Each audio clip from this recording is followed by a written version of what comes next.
Howdy, I'm Betsy Omis. I'm Emily Omis.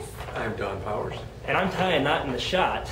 We are here today at the Winston School to talk about attention deficit disorder.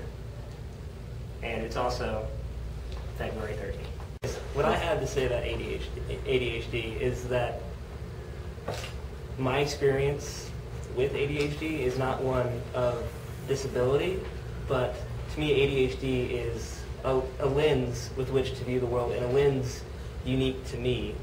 And it helps me to approach many a problem in a way that was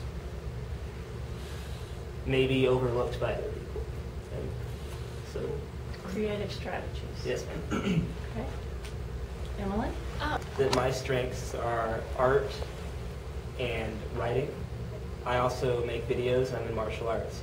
And a funny story about the first time I took Ritalin back in first grade was, well, let me give you a little background. Before I was diagnosed or medicated, I would not color inside of the lines. And it wasn't a form of self-expression. It was, I can't do it and I don't want to, and it's meh, and Too hard. Drawing is bad, and I didn't like it at all. First time I took Ritalin, I sat down, got myself a big piece of paper, drew two Bengal tigers, a mother and a baby, from memory, recognizable. Let's see, 11 years later, I find myself in Art 4 at Clark, having won a couple of art contests and stuff. I had a sculpture that hung in the principal's office, all really great. And that's all because, well, not all because, it's also because of the support of my parents and friends, but it's largely a result of the medication. And people say, well, if you're on medication, are you really you? And I'm like, yeah. What medication does for me is it allows that person that I am to shine through the haze that is sometimes going on in here. So like I said, I feel that my strong suits are stronger because of the aids that have been put in place to help me focus.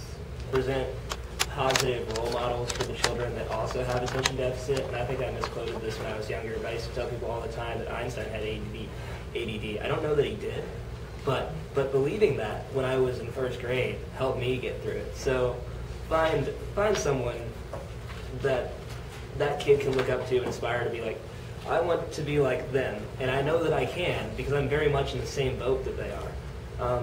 Also, if I were you, I would nudge them towards self-expression. I would encourage them to write. And when I said that writing was a strong suit, I didn't mean that I don't start over. In assignments with writing, I'll start over like 100 times, but the result is awesome. So I guess perseverance and self-expression, and then a good role model to live up to. About the first time I took Ritalin and the drawing and how that kind of let who I am shine through. Now I'm on 72 milligrams of Concerta in the morning and 30-something of Ritalin when I get home. Works well for me. I supplement that, and as my dentist can attest, in the past I supplemented that with energy drinks. Bad for my teeth, good for my focus. And I don't know if this is an urban legend or not, but there's some talk of like caffeine having some weird effect on kids with attention deficit or something. And I don't know if it's placebo or if it's real, because it's working for me.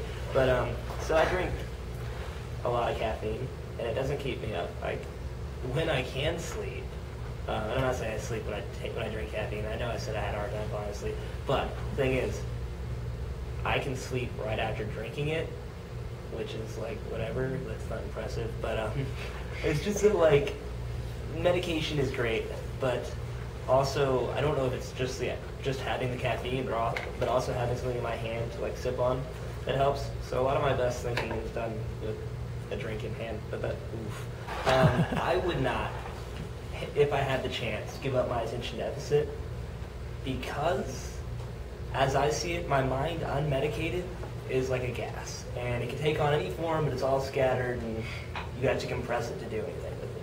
Medicated, my mind is a liquid, and it can take the shape of its container. But I feel that the mind without attention deficit is solid and cannot change shape without being broken. Now, as someone who likes to tell stories and write from the perspective of different characters and so on and so forth, it's really cool to have a liquid mind. Because if I want to write from the perspective of a middle-aged woman, I can pour my mind into that container, it will take on that shape, and I can write from that perspective. I don't think you can do that otherwise. So it's just a really cool perspective to have. So that's why I wouldn't give it up, because it allows me to see the world in a bunch of different ways. I've always been surprised. And also, without ADHD, I couldn't have even thought about giving a speech like that.